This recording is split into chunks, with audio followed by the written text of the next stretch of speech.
bonito, gente. Bom, esse negócio de ser bonito, olha que maravilha.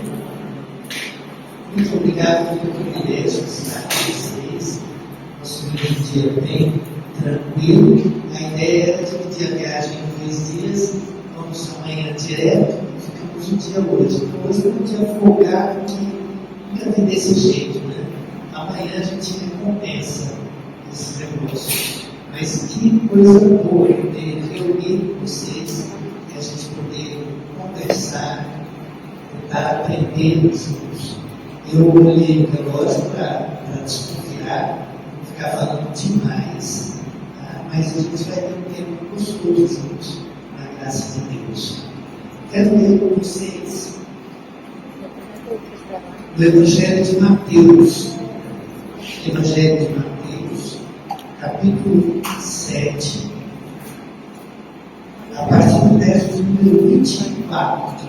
Quem tem Bíblia pode acompanhar, quem não tem pode ouvir.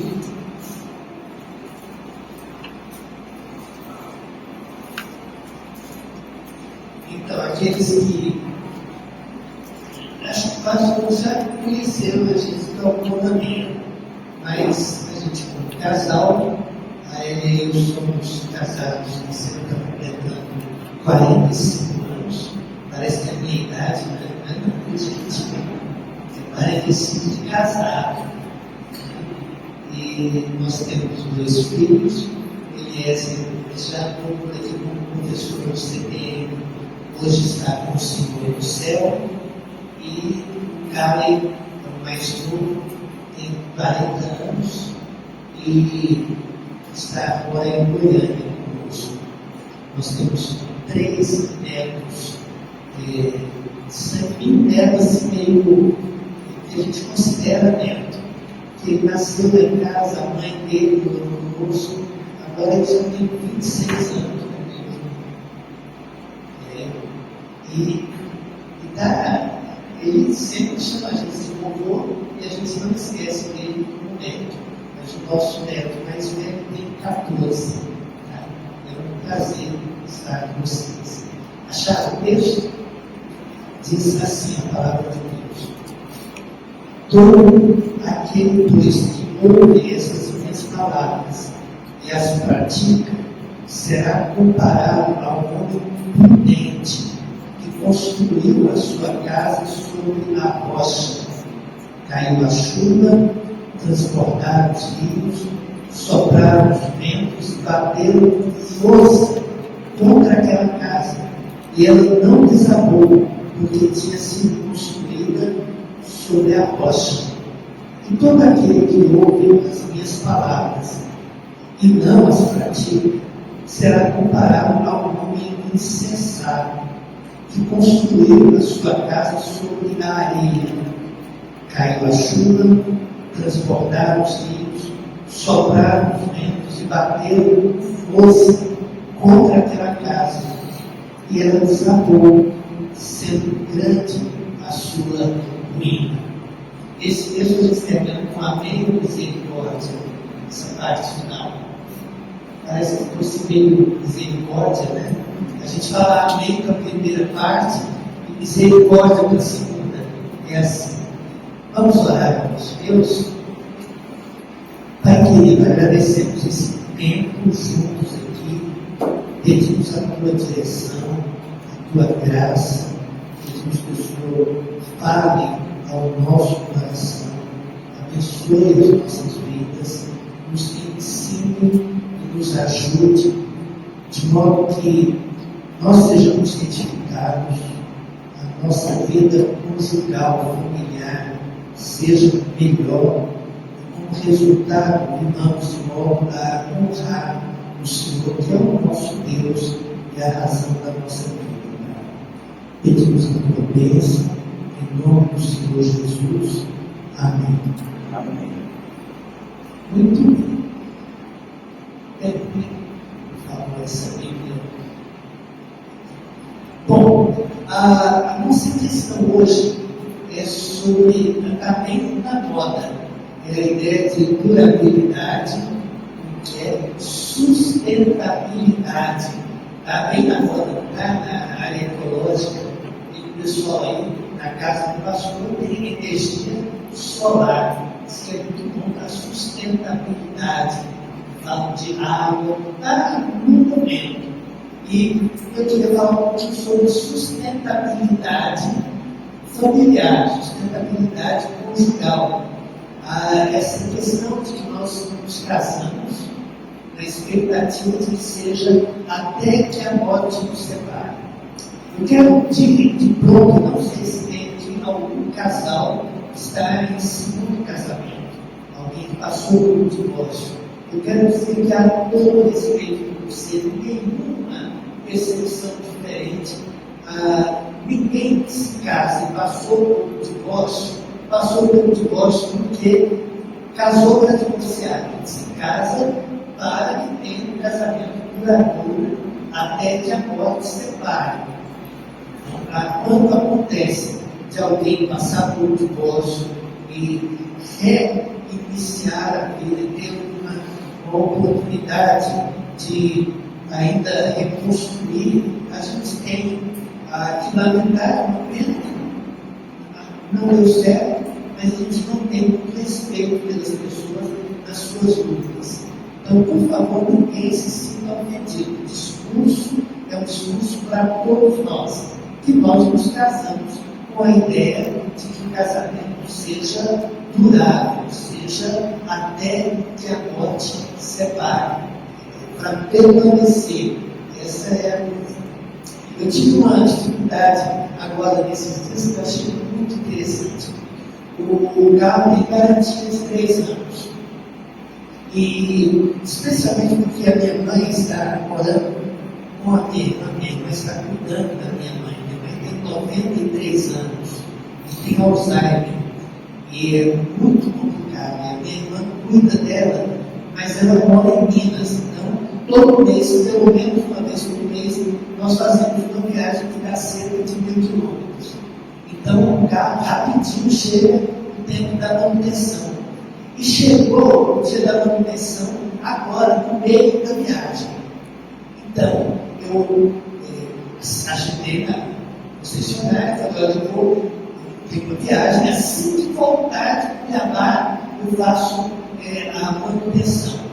Aí a pessoa que atendeu, pegou a quilometragem, olhou e falou, não pode, vai perder a garantia, porque não pode passar no prazo, tem um limite, vai passar no prazo, o senhor perde a garantia. E eu fiquei, mas eu não tenho tempo agora, tá bom. Conseguimos um carro emprestado durante 2 dias para colocar o carro na manutenção. Cheguei lá, levei o carro na manutenção, o pessoal pegou, fez a ficha, colocou o plástico no volante, colocou o plástico no banco, foi pegando o carro para levar, pegou o documento que tem as revisões, falou, não pode, não posso pegar o carro, porque está antes da data da manutenção.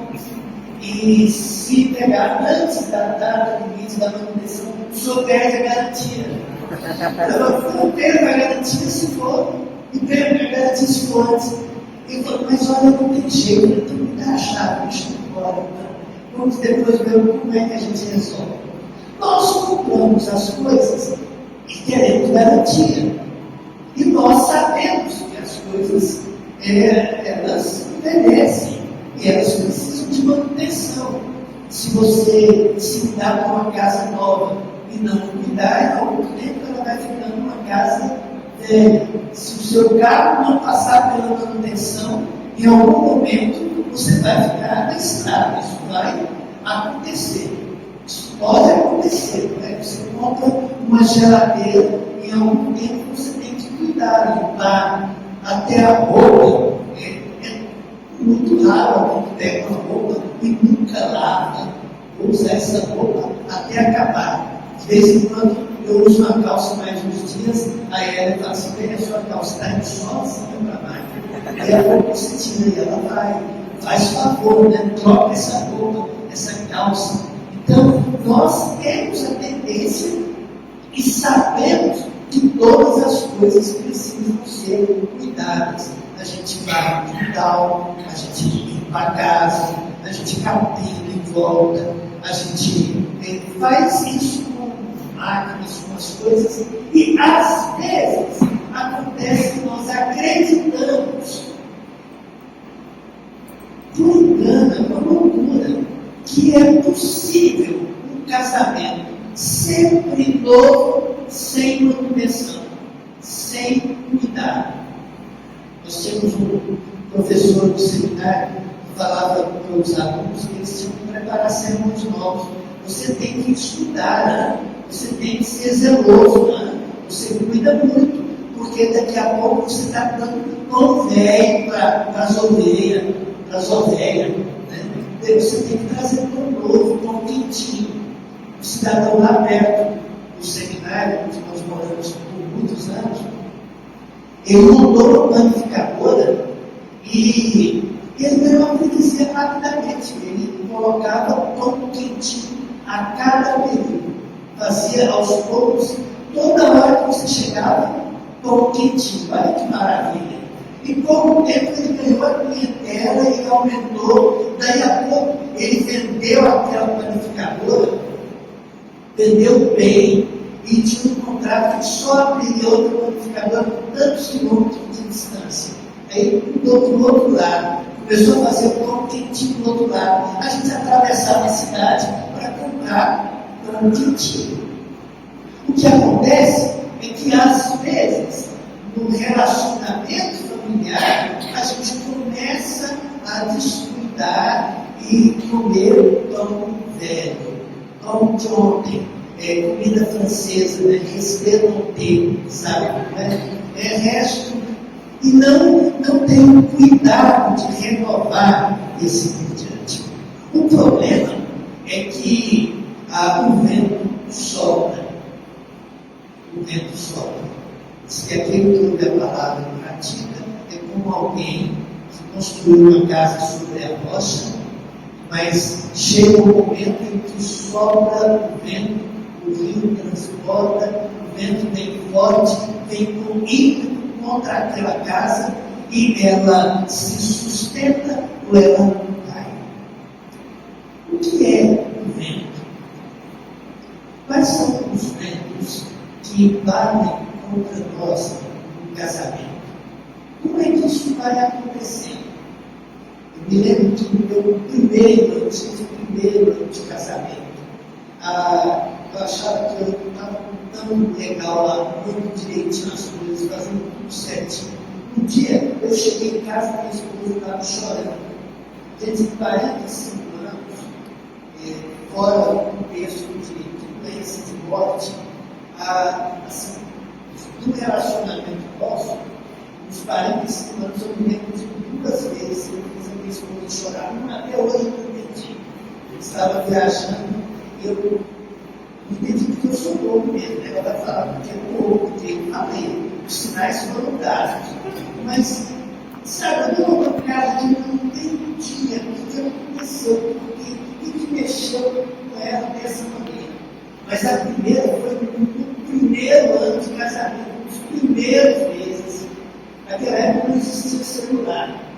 Eu trabalhava em Anápolis, dando aula, no colégio, no seminário, estudava em Anápolis, pastoreava em Goiânia. Eu fui dar aula e aquele apelo da Anápolis, era o dia do salário, então eu me pagava, me deram um cheque. Aí eu saí do colégio, já meio atrasado na hora do almoço, peguei o checão para pagar as contas e recém-casado. Já fui no banco, uma fila imensa demorou. Daí eu fui resolver as coisas lá em Anápolis mesmo e me atrasei por lá, não sei como que eu atrasei, não. O fato que eu cheguei em casa e ela estava chorando. Aquela menina linda, maravilhosa, 20 aninhos, coisa mais linda do mundo. E ela que é forte demais, ela chorou e falou assim: por que você fez isso comigo? Eu falei assim: eu fiz. Ela falou: quando você for atrasar, você nunca mais faz isso. Você fala o horário e você vem. Eu já estava preocupado, não sabia o que aconteceu com o papai. E foi uma cultura que você não imagina. Eu fiquei, mas Eu não imaginava que eu não era mais solteiro. Agora eu era casado. Eu tinha que falar a hora que volto. E tinha que voltar na hora que eu falei. E eu não podia fazer esse tipo de coisa. Você se casa e o vento começa a soprar. Você tem ideia do que é que faz desgaste no casamento? Que sopra? Você se casa, recebe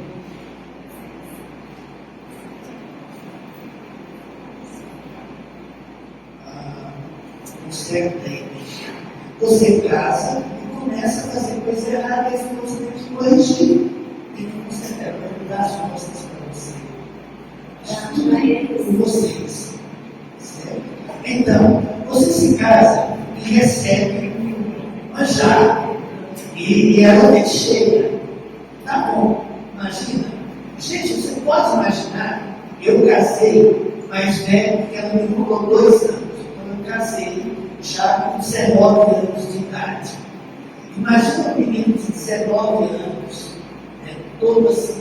Aí toca a música daquela mulher linda demais, maravilhosa, entra na igreja, estou olhando, não acreditava que ela ia casar comigo.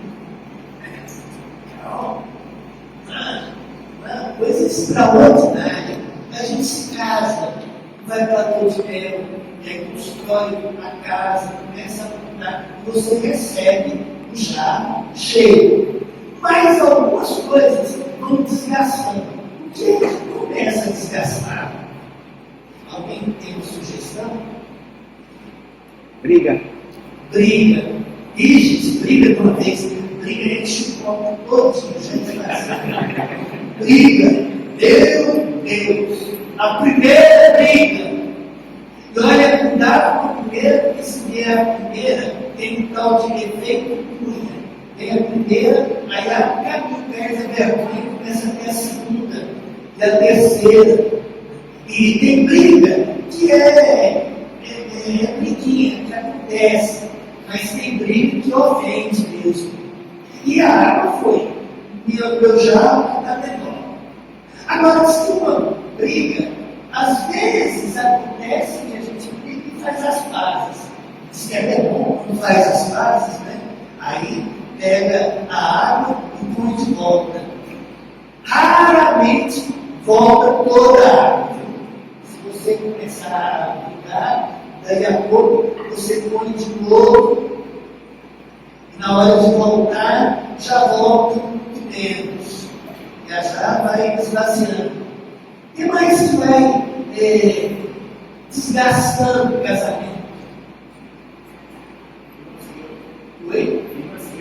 Financeiro. E, olha, a água já foi na briga e agora tem o financeiro. Financeiro.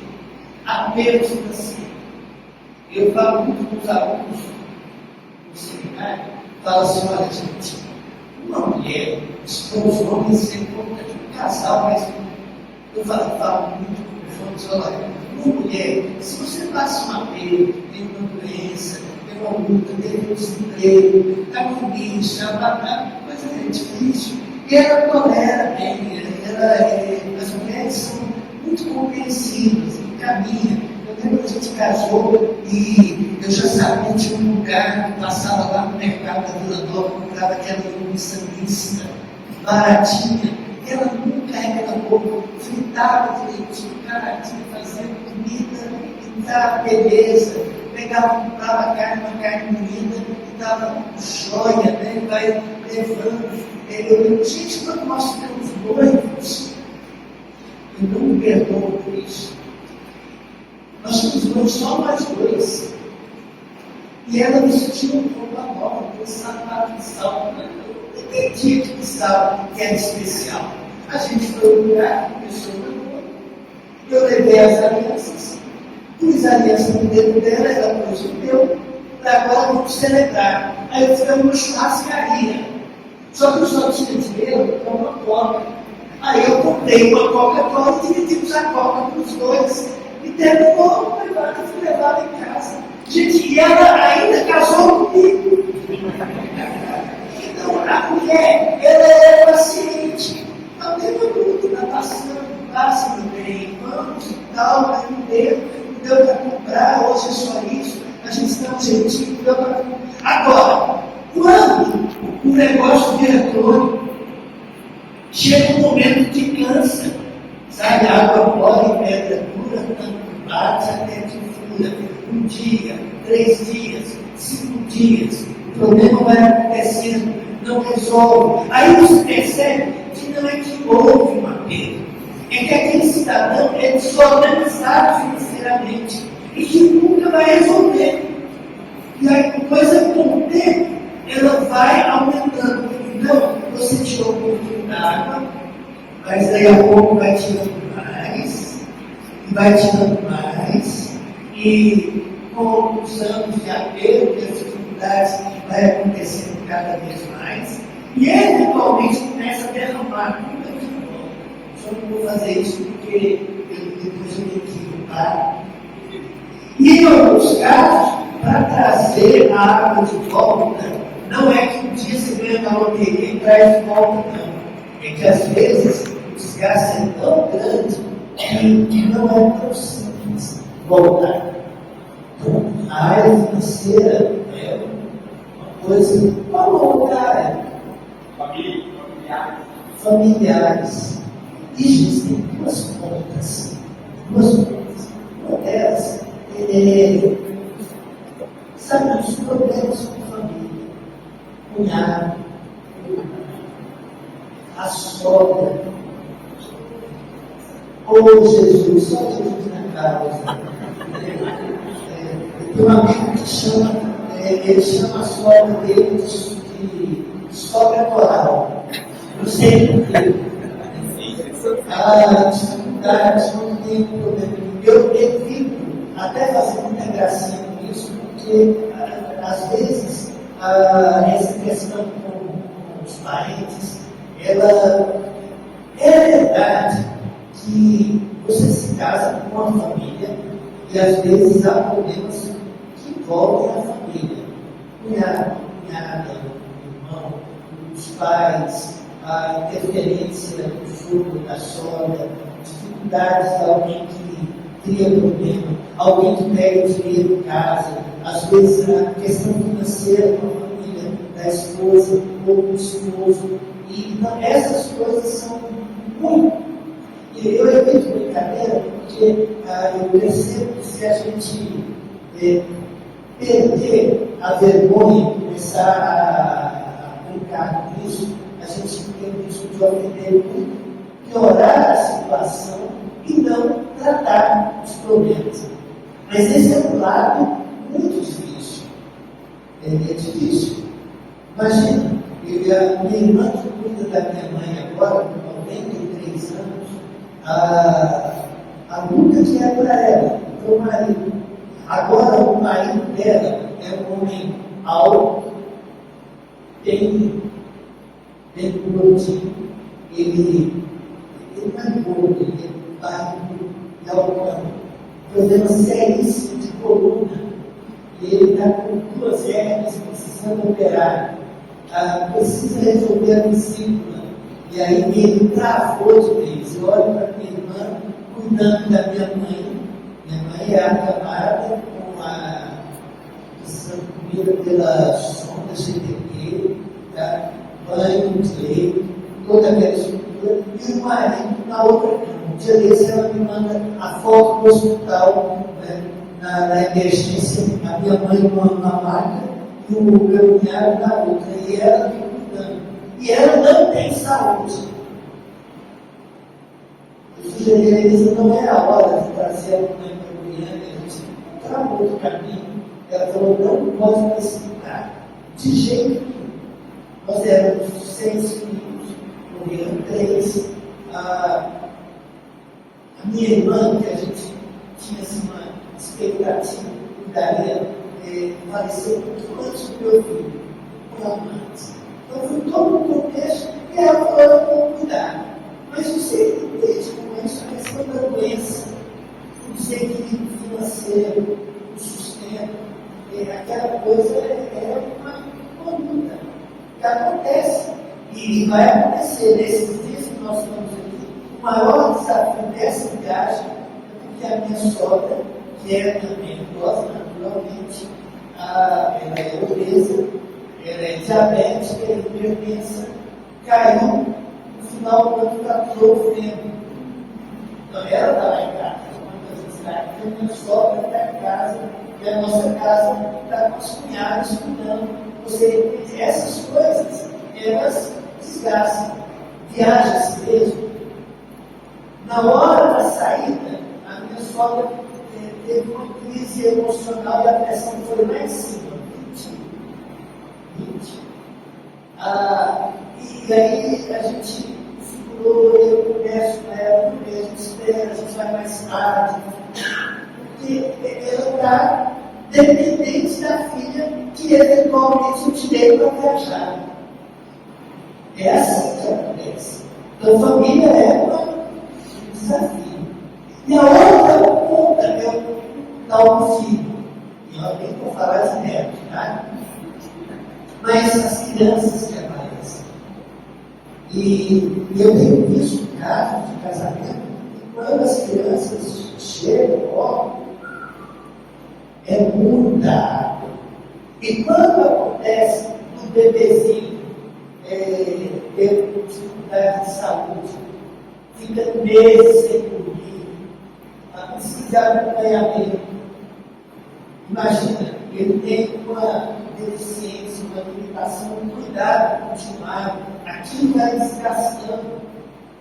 Acaba de maridos que têm ciúme. Depois que nasceu, acabou o nosso casamento. A gente virou irmão e cuidador do menino. E aquilo vai desgastando. E aí a casa fica em briga. Porque ela reage. Fala assim, você é doido? Você não está vendo? Não é possível, você está com ciúme do Juninho. E aí as coisas começam, quanto tempo fica no quarto, quanto tempo dorme, na cama junto com os pais, quando é que sai, e menino doente, e a área financeira. Gente, meu filho fala assim, pai, é de boa, a gente, naquela discussão se eles teriam mais filhos, é de boa. Onde come 4, come 5, não tem problema. Mas onde estuda 2, não estuda 3, não. Tem a tal da escola, o material de escola. Então as coisas vão apertando. E quando acontece de mexer com a saúde do pai ou da mãe? E quando acontece de que você tem a família, o bebê e mais um desemprego ao mesmo tempo? Quando eles dizem, ainda a ventania é grave mesmo. O que mais que acontece? Desgaste. Falta de diálogo. Aquele distanciamento, não conversa, fica empurrado. Gente, foi que o homem aprendeu a empurrar? Um negócio de empurrar. Eu sei da minha parte. Eu sei o seguinte, que argumentar não adianta. Então, se não adianta, a gente fica calado. As irmãs entendem isso. Você começa a falar e você não vai ter razão. Se você não vai ter razão mesmo, você fica logo calado. E em outros casos, isso vira tudo. E a gente, às vezes, parece criança. E aí, não sei por que as mulheres não têm paciência com a gente. O velho desse, empurrado, não tem vergonha, não.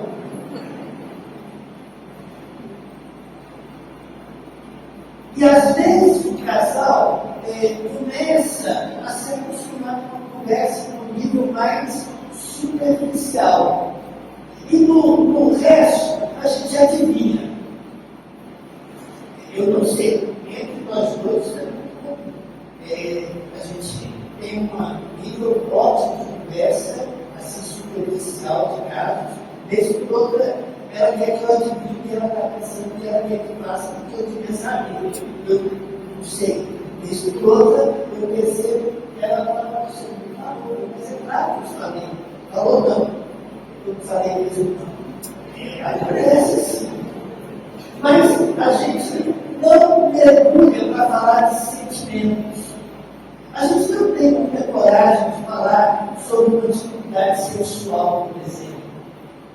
A gente tem alguns assuntos que a gente leva e outros não. E essa falta de conversa, ela desgasta. E não é só a falta de conversa, é também o desgaste daquela guerra fria que as pessoas aceitam no casamento. Então vai ter um distanciamento. De repente você levanta e vai para o trabalho. Primeiro, acho que os 2 primeiros anos de casamento, todo mês eu comprava uma fofonete para minha esposa. Eu acho que ninguém é mais do que tempo da fofonete.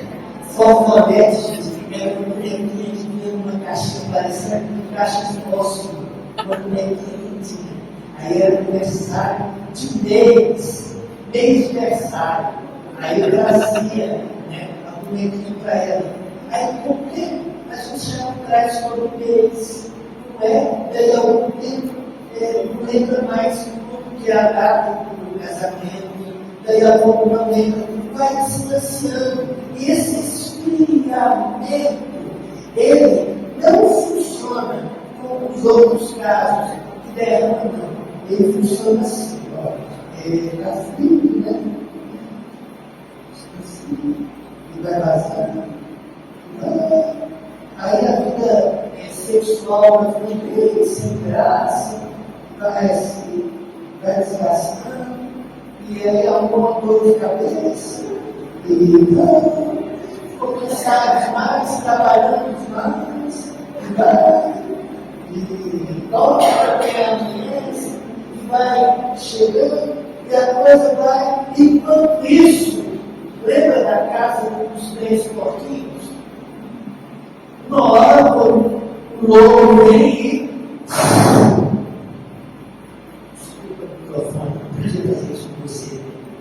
A gente não sobe o microfone desse jeito, gente. Perdão. Aí o lobo sobe. E o casamento está fragilizado. Essa é uma coisa. Então há muitas coisas que vão diminuindo. O que mais? Tem mais uma coisa aí rapidinho? Vamos fazer algo um pouquinho mais? Falta de confiança. Ou mentira. A mentira ela é um copo de cristal quebrado. Para você juntar depois a perda de confiança. Mentira.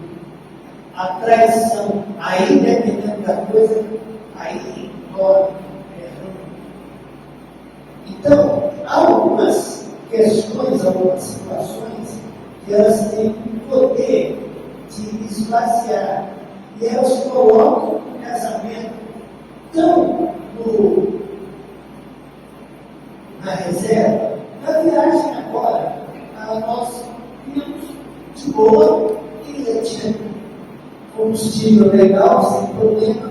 Eu não tenho combustível bom, mas tem uma região que nós pegamos, a gente foi primeiro no Mato Grosso do Sul, que parece que tem mais de 100 quilômetros sem posto de gasolina. Aí nós passamos por uma cidadezinha, mas a cidade ficava afastada, tinha uma placa do posto lá na cidade. Eu falei, não, mas está de boa, velho, não mais, né? Aí a Érica falou assim, bem, você sabe onde tem o posto para frente? Você passou recentemente aí? Eu falei, não sei não, mas deve ter um posto ali na frente, né? E aí eu andei mais uns 5 quilômetros. Aí tinha uma usina assim do lado, aí ela falou assim, talvez seja bom perguntar de onde tem posto lá na frente, né? Aí você sabe que tem 2 lados sempre. Um é o certo, o outro é o errado. Então, eu encostei o carro, fui lá e perguntei para o rapaz, desculpa, aonde tem posto daqui para frente? Ele falou, olha, para trás aqui tem a cidade ali, vai dar uns 15 quilômetros. Mas para frente é um pouco mais de 50. E eu olhei e falei assim, o combustível não dá para dar 50 quilômetros. Então o que a gente tem que fazer?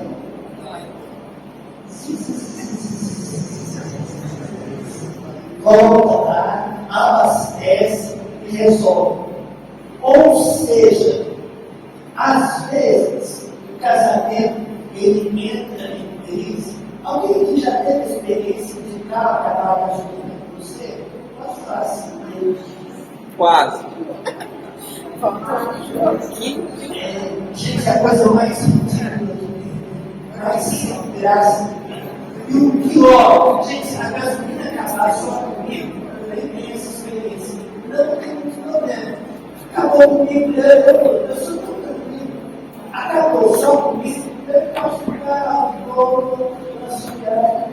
Eu jeito de agora se eu estiver acompanhando a família.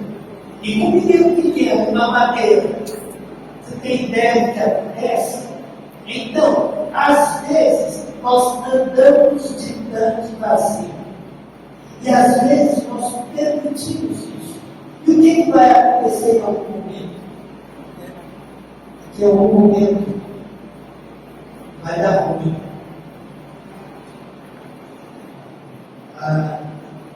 Perguntei a uma senhora, um casamento acabando, eu falei com ela assim, irmã, fala comigo, a senhora não tem a boca do seu marido? Falou, olha, irmão, gratidão acaba a afeição. Um dia, 2 dias, 3 dias, os problemas continuam, a falta de cuidado, a falta de carinho. Gente, ninguém, isso vai para homem ou mulher, ninguém gosta de ser tratado assim, de qualquer jeito. Eu ouvi esse que faz a gente se envolver com a mulher. Eu chego em casa, o cidadão dela que eu odeio. Eu chego em casa e é só briga, confusão, conta para pagar, uma mulher brava tirando casa. Você chega para ela, parece que dá choque nela. Aí você sai, encontra uma mulher novinha, bonitinha, cheirosinha, só oferecendo. Aí a gente acaba se envolvendo. As irmãs podem falar sem vergonha, quer tomar vergonha na cara. Eu entendo você, é sem vergonha, quer tomar vergonha na cara. Mas o fato é que todo mundo gosta de ser tratado com carinho, com respeito, com admiração. E aí nós vamos para a segunda parte da palestra que a Ela vai fazer, que é a parte boa. Não? A segunda parte é o que é que ajuda a reabastecer, abastecer o casamento e torná-lo mais durável. Eu tenho uma dica boa para começar. A palavra de Jesus é: todo aquele que ouve as minhas palavras e pratica é como alguém que construiu a casa sobre a rocha e quando veio o vento não derrubou, porque estava firme, era sobre a rocha. O grande problema que eu percebo, que o meu grande problema é que nós, algumas coisas são evidentes, coisas da Bíblia, e às vezes a gente briga com elas. Por exemplo, a Bíblia fala que o marido deve amar a esposa. Isso é mandamento. Você, meu amigo, não tem a escolha. Você pode escolher se você gosta de leite condensado, de leite condensado, ou prefere uma cocada daquela escolha. Problema seu. Você gosta de doce. Mas a esposa não tem esse negócio, gostando ou não, você tem o dever de amar. É mandamento. Mas, né? Tá, né? Vai. Que desobedece. A Bíblia fala sobre submissão. E nós fazemos piada com submissão. A gente deixa claro que essa parte da Bíblia é uma parte desatualizada, é uma parte careta, é uma parte que não faz parte da nossa cultura, é um pedaço da Bíblia que deve ter uma outra interpretação por lá. E a gente briga. Mas como é que briga? Uma coisa que a Bíblia ensina. A Bíblia fala que o marido deve amar e a mulher deve respeitar o marido. Isso é Bíblia. Não existe homem feliz quando ele percebe que ele não é respeitado, admirado, honrado. Você pode pôr isso na sua cabeça. Mas se o seu marido perceber que ele, na casa dele, com a esposa dele, ele é ridicularizado, e de alguma maneira fica claro que ele é diminuído, ele não sustenta isso por muito tempo. Ele cai fora disso. Porque ele tem que sentir minimamente admirado. Isso é necessidade do homem e a Bíblia manda. Se a sua esposa percebe que você faz pouco caso dela, que você não cuida dela, que você não a protege, que você não tem carinho com ela, que você não demonstra admiração, que você não fala que ama, ela tem uma vida infeliz. Em algum momento, ela vai encontrar alguém que a admira, que faz um elogio, que tem uma palavra doce para ela. Então a Bíblia diz isso. Maridos, vocês devem amar a sua esposa.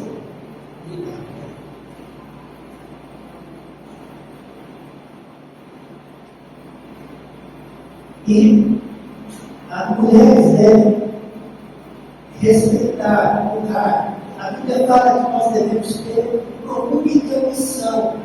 Sabe como é isso? Submissão não é subserviência, não é escravidão, não é diminuição, não é nível abaixo de nada disso. Submissão é assim. Uma família, ela tem uma missão, ela tem uma direção, ela tem um projeto, ela tem um plano que nós seguimos juntos. E não dá certo, ele vai para um lado e ela vai para o outro. Isso não funciona, não segue o casamento desse jeito. Ele vai para um lado e ela puxa para trás. Ele vai para um lado e ela fala assim, tchau, eu estou sozinho.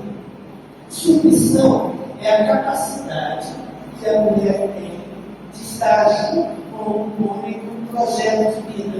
E a capacidade que o homem tem de oferecer a uma mulher um projeto que seja digno, que caiba nos sonhos, nos planos, a vida dela, a pessoa dela, a inteligência dela, a capacidade dela.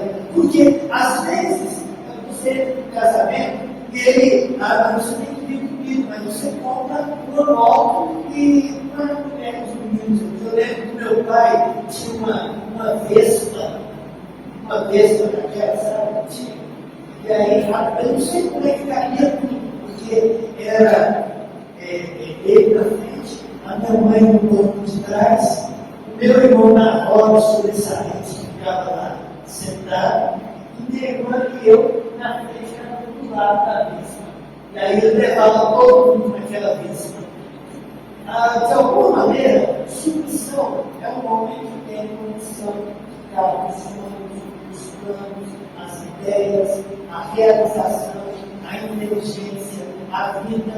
Se você tiver que matar a esposa para fazer o seu plano, então você não tem noção do que é submissão. Tem que caber ela. E quando os filhos vierem, tem que caber eles também. Se trata de comprar uma van, porque ele tem que ir junto. Você administra uma caminhada da família. E ela é companheira da família. Não é que ela é subalterna ou inferior, é que ela é ajudadora, ela está junto com ele, nós estamos caminhando juntos, ela tem propostas, e ele conhece bem, então eles caminham. Isso é ensino bíblico. E se você não pratica, quando o vento vier, vai derrubar. Meu amor. Vou ficar sentada para ficar dificuldade para falar sentada, mas eu vou falar. Quando a gente estava falando desse tema aqui, eu fui ler algumas coisas sobre isso e eu achei um dado de uma universidade de Londres que fala assim, é uma pesquisa que fizeram lá, que a paixão dura entre 18 e 30 meses. Ou seja, ficamos apaixonados de 1 ano e meio a 3 anos e meio. Sendo que o auge da felicidade a dois costuma ser alcançado por volta dos 3 anos de relação. Eu fiquei pensando nisso, assim, será que é verdade isso? E pode ser que na maioria dos casos seja isso. Mas isso vai refletir, a gente vai percebendo isso à medida que o tempo vai passando, a gente vai aprendendo e a gente vai descobrindo esse negócio de sentimento, que tamanho é o nosso sentimento de um para com o outro. E 45 anos juntos, a gente fica. Meu marido faz esses discursos românticos, os tamanhos. O que eu vi? Ele faz esse discurso romântico. Eu não sou romântica, Paulo. Eu não sou melosa, eu não sou cheia de romantismo, eu não sou da linha da florzinha. Agora que ele começou a falar das bonequinhas, eu falei, para de falar isso. Isso é feio. Ninguém sabe o que é esse negócio de bonequinha mais. Mas ele é assim, a natureza dele é assim. Então, conciliar uma personalidade, uma natureza que é mais ríspida, que é mais seca, com uma que é carinhosa, que é melosa, que requer atenção, o primeiro conflito para mim já está aí. Já chega aí, porque um tem uma expectativa em relação ao outro que não vai ser sempre atendida, né? Então, quando ele fala que ele me fez chorar 2 vezes, que ele lembra, ele sabe que é inconsciente, aí eu já vejo assim, o meu lado racional e de sabedoria que Deus dá para a gente, de não ficar chorando toda hora, a pessoa vê que eu choro. Eu não tenho que saber toda vez que ele me passou uma raiva, porque às vezes a raiva foi culpa minha também, né? Eu não vou ficar contando, estou chorando, estou empurrada, estou chateada. Mas não foi só você, viu?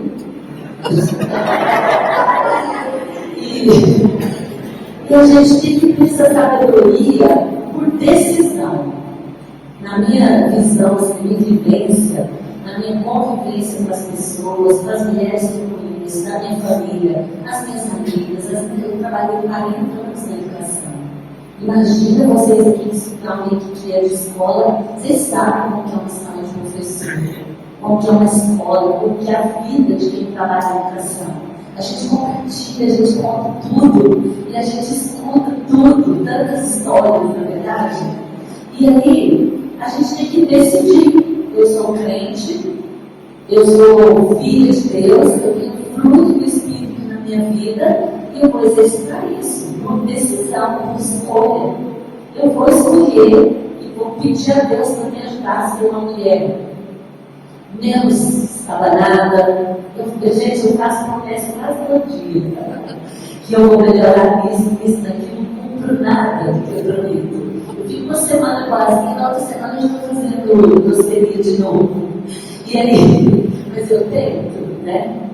Eu sou assim, mentira.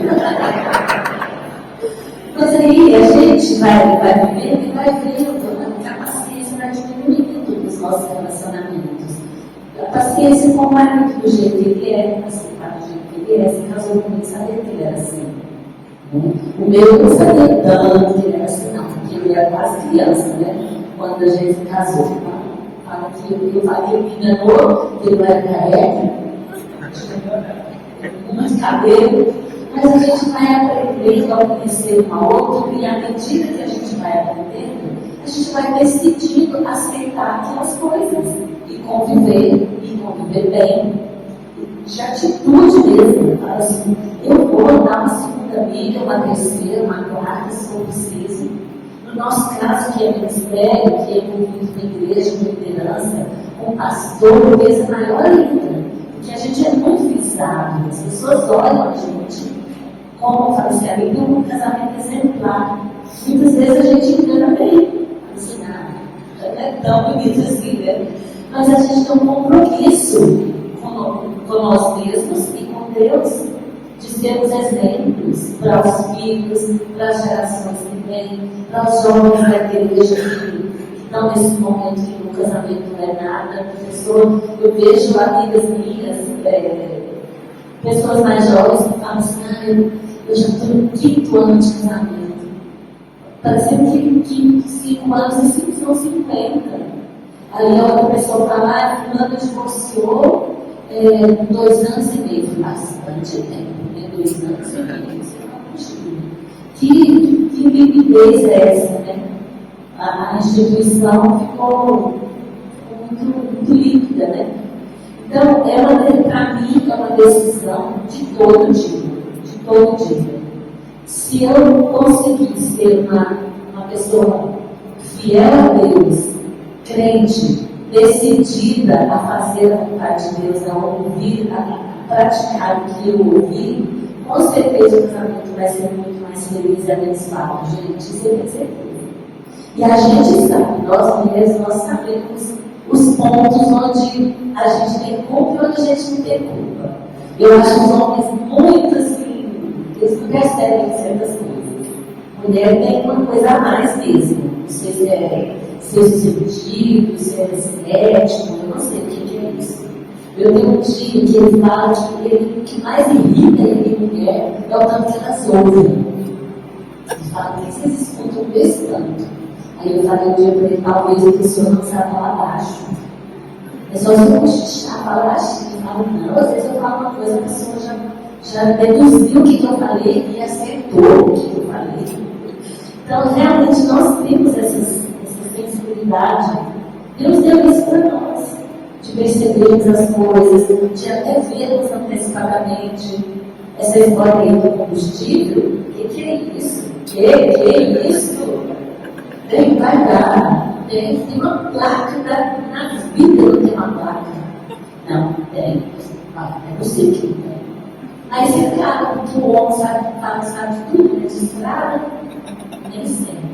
Foi ontem que você contou da saída do lugar errado. Foi ontem, na pregação que ele falou. Nós saímos a gente chegou no lugar de frente da placa, de frente. Aí na hora de sair, ele saiu de costa da placa. Eu falei, não é para lá, não, é para cá.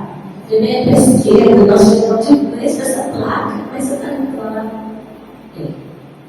Graças a Deus ele parou, mas não é todo mundo que parou. Sai agora, procurando interesse, o maior atrito que tem entre nós, vocês acham que a gente é bonitinhos, romântico, né? A Ela é linda, pastora é delicado. Vocês não têm ideia do tanto que a gente ria por causa de interesse. Por causa de interesse, gente.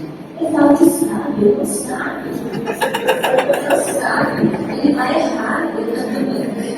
Não, por que não põe no Waze, não põe no Gobex, não põe qualquer coisa assim? Ele não sabe. Vai ficar rodando. Gente, aí isso o que isso produz? Produz raiva em mim, produz silêncio, não é? Porque aí a gente também muda, né, meninas?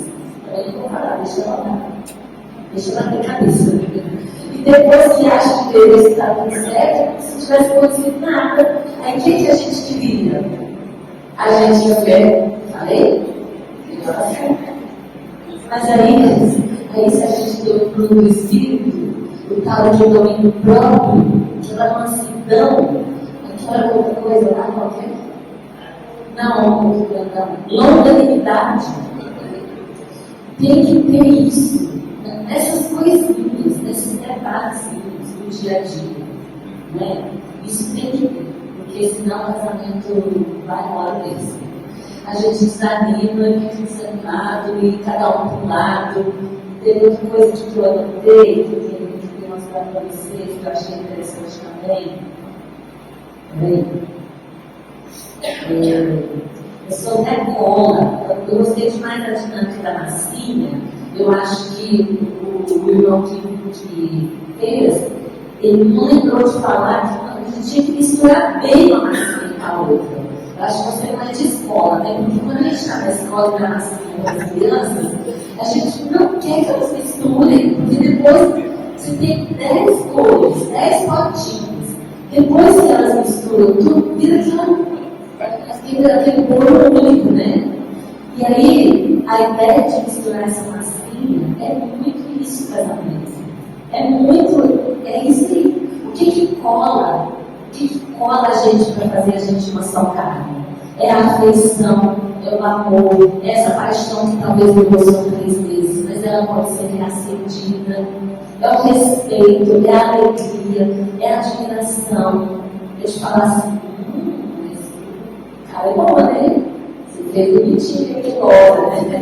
A gente se admirar, a gente se respeitar as diferenças, as individualidades. Eu gosto demais de pensar nisso. Na relação amadores, a gente respeitar as diferenças. O que eu falei? A afeição, o amor, a alegria, o respeito, a compreensão das diferenças com a produção. Porque, né, gente é diferente, tem que compreender as diferenças um do outro. A admiração, eu falei? As semelhanças, o propósito, os projetos juntos, os sonhos juntos, sonhar juntos, gostar das mesmas coisas para fazer juntos. Tudo isso vai fortalecendo a nossa relação. Mas essa ideia do respeito às diferenças, eu acho que isso produz em nós uma cumplicidade. Gosto muito dessa palavra, a gente ser cúmplice mesmo, um do outro. Agora, se fizer coisa errada, não é constrangimento. Mas, assim, as nossas diferenças, eu acho que elas é que enriquecem a nossa relação. Porque se a gente fosse igualzinho em tudo, é muito sem graça, né? Muito sem graça. E eu vejo também essa questão da rotina, do tempo juntos, isso também faz casamento a gente não sem graça, quando a gente não investe em coisas novas pra gente. Vamos passear, vamos em tal lugar, vamos um passeio, encha. Eu tenho muito medo de água, assim, de passeios ou de muita água, mas eu tinha muita vontade de conhecer o Bonito. E nós fomos a Bonito, não sei quem que já foi, tem cachoeiras assim, 1000, eu não tenho coragem, mas eu me desafiei dessa vez, entrei umas 4 cachoeiras, com muito medo que a correnteza vai levar da gente, não sabe onde vai dar, que me dá um pânico. Mas eu acho lindo, a essa altura da minha vida, eu tenho 65 anos, eu entrar numa cachoeira. O meu sonho agora é voar de balão na Capadócia. E ele disse para me levar esse ano. Esse tipo de coisa, eu posso falar. Outro dia eu falei para as minhas amigas assim, para de seguir quem vai para Nova York, quem vai para Capadócia, quem vai para Dubai. Vocês têm que seguir quem vai para Perinópolis, para Caldas Novas, para Campo Grande, para Chapada, para o fundo, para o Juraci. Mas assim, esse mundo hoje oferece muita coisa que a gente pode, nós podemos. Nós podemos ir aqui na praça com o nosso lixo juntos, um espetinho, canal conversando, um copo coleta, um sorvete, um açaí, não é? Não precisa ir para Capadócia, para Nova York. Pode ser ali mesmo. Mas investir em alguma coisa, que o outro fique sabendo, isso foi um esforço. Essa pessoa fez um esforço para me agradar, e isso eu acho que faz muito bem no relacionamento. Viram, né? Eu quero terminar, gente. A tese é: a gente estava saindo do hotel esses dias e viram Dois rapazes chegaram para a piscina do hotel. No dia anterior, a piscina estava interditado. Eles chegaram para limpar e organizar. Aí eu cheguei para eles e falei assim, mas essa piscina, ela não se limpa sozinha, não. Eles têm que vir aqui para limpar a piscina. Ela não limpa sozinha, não. Eles começaram a entender que eu estava brincando. Ela não limpa sozinha. Muito do relacionamento musical tem a ver com a palavra intencionalidade, com a decisão, com a atitude, com dizer o seguinte: eu não vou me conformar e não vou deixar aquela ideia, deixa a vida me levar, a vida leva eu. Essa ideia de deixar levar, sabe, isso vai esvaziar. Então você tem que tomar a decisão. Isso é muito importante para os homens. Meu amigo, seja homem, você casou com a menina. Agora você vai deixar uma vida infeliz e aquilo vai deixar, você vai apelar, largar para lá e deixa, vai acabar. Não é assim, chega um ponto que a gente está esperando a morte chegar, uma boca cheia de dentes, esperando a morte chegar. Não, toma decisão. Eu sou o patrocinador, o gerente, o cabeça, o líder nesse processo. O fracasso do meu casamento, eu sou responsável. A infelicidade da minha casa não é de ser culpado, mas eu tenho responsabilidade nesse negócio. Não é que eu causei o acidente, mas eu estou lá no lado. Eu tenho responsabilidade nesse negócio. Essa é a ideia das irmãs, das mulheres, a gente começar a identificar do lado. Eu não sei como é que vocês, na casa de vocês, mas claramente lá em casa, a gente depende do senso, do tino, sei lá que palavra é, da inteligência da mulher. Ela que sabe qual remédio que eu tomo quando tenho dor de barriga e o chá que eu devo tomar, parece que ela sabe de tudo. Como é que mulher sabe de tudo, gente? Mas ela sabe. É verdade, ele não sabe o que tem barriga e o que tem estômago, tá? Eu quero adivinhar. Barriga e estômago é a mesma coisa. Eu me senti mal, mas é da barriga ou é do estômago? Não sei, não é a mesma coisa.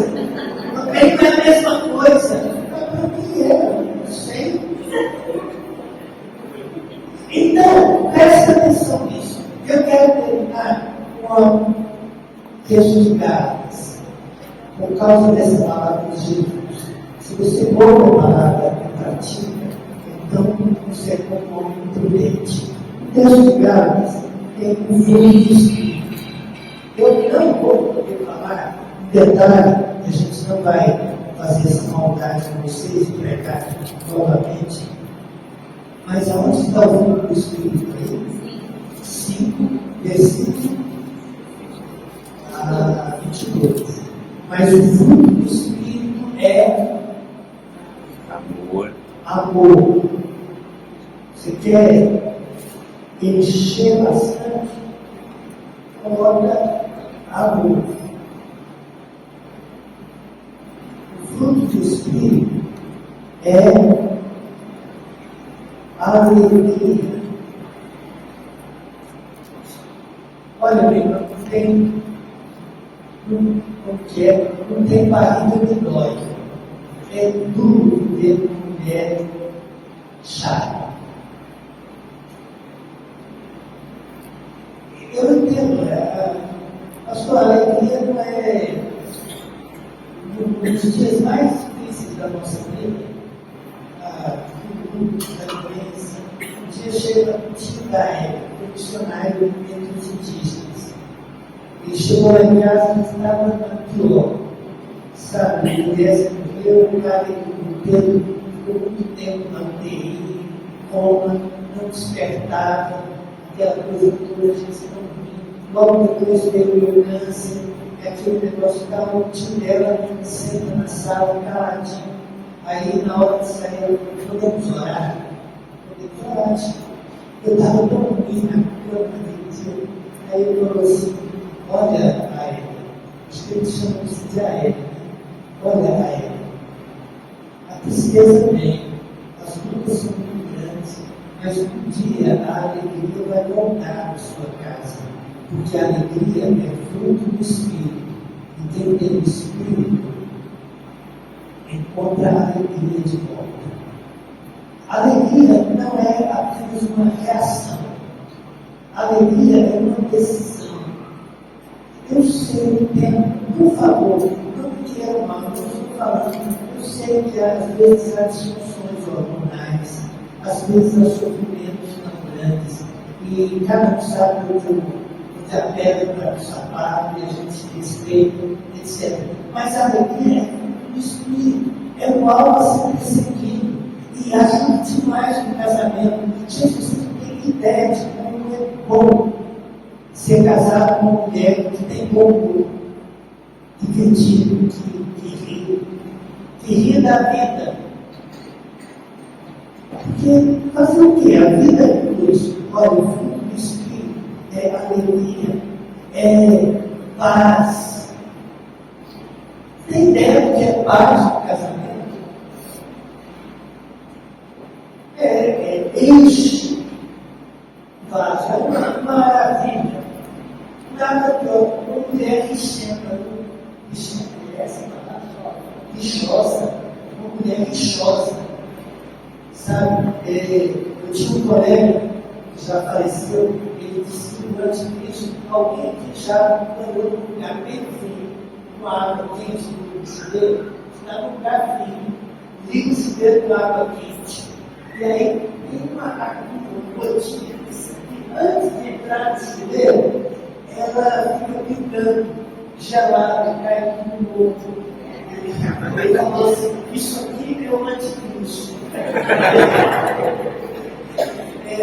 Mulher rixosa é igual uma água gelada que entra antes do chuveiro e cai no lombo. É horrível. Então, paz ajuda muito. Além de paz, o texto fala longanimidade. Gente, casamento não é duradouro porque é tudo de bom. Casamento é duradouro porque, apesar de com as nossas lutas, com as nossas diferenças, com as nossas discussões, com a careca de cada um. Eu já propus para ela dar umas pontinhas no cabelo, mas ela é esse tantão de cabelo, não deu nada. A gente tem que ter longanimidade, benignidade, bondade, fidelidade. Olha que coisa. Mansidão. Foi que ensinou que a gente pode tratar todo mundo bem lá fora e em casa tratar a mulher, o marido, ou os filhos, assim meio a toque de caixa. Mansidão, domínio próprio. Diz, olha, isso, essas coisas têm o poder de reabastecer. Em alguns casos, reabastece que tem abundância. Lá em casa, quando a gente era pequeno, havia um filtro daqueles grandes. Aqui já tem gente que tem filtro em casa, de barro. Aí a parte de cima você coloca água para filtrar, vai no meio e tal. E os meninos lá em casa eram responsáveis para colocar água lá em cima. E a gente quase nunca fazia a tarefa de.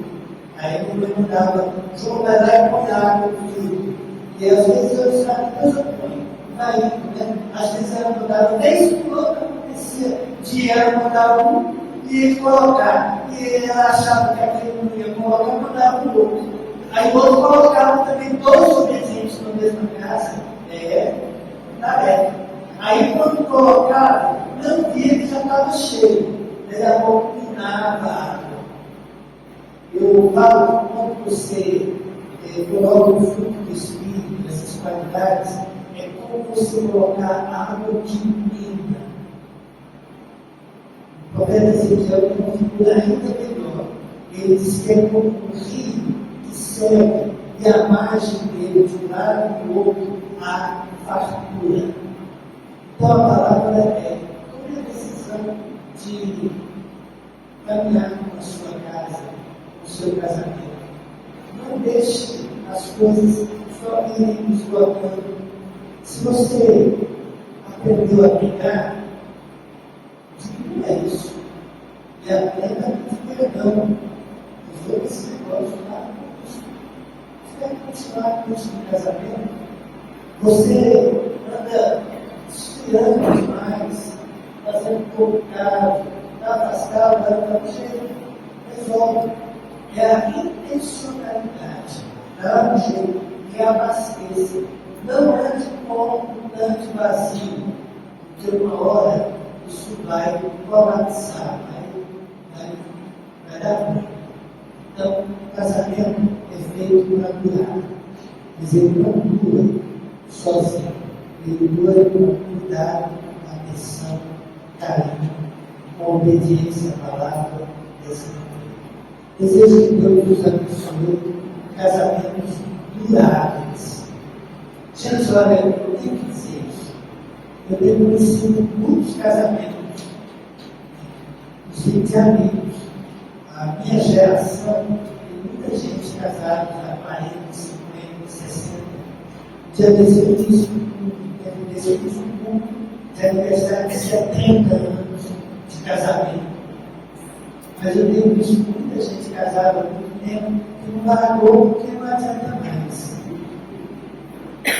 Na verdade, viveu feliz no período assim, depois teve que tolerar por causa dos filhos, aí esperou casar, daí não teve coragem de separar, mas já passou do tempo. Aí a gente vira irmão, vai levando, aí tem 50, tem 70 anos.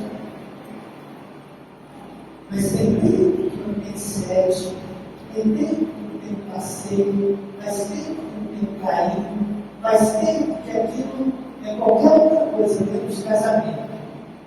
Então não estou falando apenas de muitos anos de vida, estou falando também de muita felicidade e muitos anos de vida. Que Deus nos abençoe com as duas coisas. Amém? Meu chefe, gente, eu como relógio, depois esse texto que a hora começou, eu estudava demais assim. Deus abençoe vocês.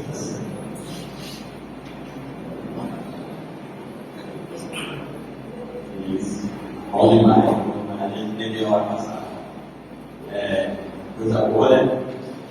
Então é maravilhoso a gente ouvir esses testemunhos, principalmente, né? E fica a nosso critério, né? Não adianta a gente ficar jogando para o nosso cônjuge a nossa responsabilidade, né? Se pensou, se nós dois, quando faz coisa dos dois, né? O marido e a esposa, se os dois realmente um quiser fazer o outro feliz, vai ser maravilhoso, né? Se eu dedicar o máximo para fazer minha esposa feliz e ela também da mesma forma dedicar o máximo para me fazer feliz, será muito melhor do que eu querer fazer feliz, né? Isso que muitas vezes atrapalha o nosso casamento, que eu quero ser feliz. Na realidade, a gente deveria pensar que nós temos que fazer ela feliz e ela também da mesma forma nos fazer feliz, né? Então, agradeço mais uma vez a oportunidade do pastor Dermélia, a Ellen, e podemos mais uma vez, né, orar, nos levantarmos, agradecer ao Senhor que ele pediu por irmão Aleluia, em oração.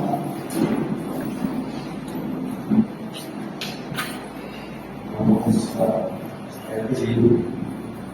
Obrigado, Deus. Obrigado, Deus. Vamos agora ouvir todos esses conselhos que você nos dá. Agradecemos porque nós entendemos agora que somos falhos,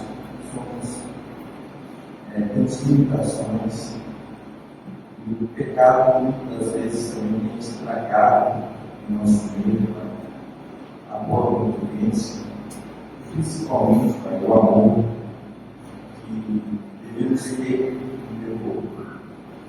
Mas queremos te agradecer para que o Senhor nos mostre, nos prove, que por tudo tenha uma solução que pode brotar em nossos corações, em nossas vidas, e o Senhor nos apresente essa solução, nos mostre que depende de cada um de nós, Pai, ouvir a tua palavra, praticar como nós acabamos de ouvir.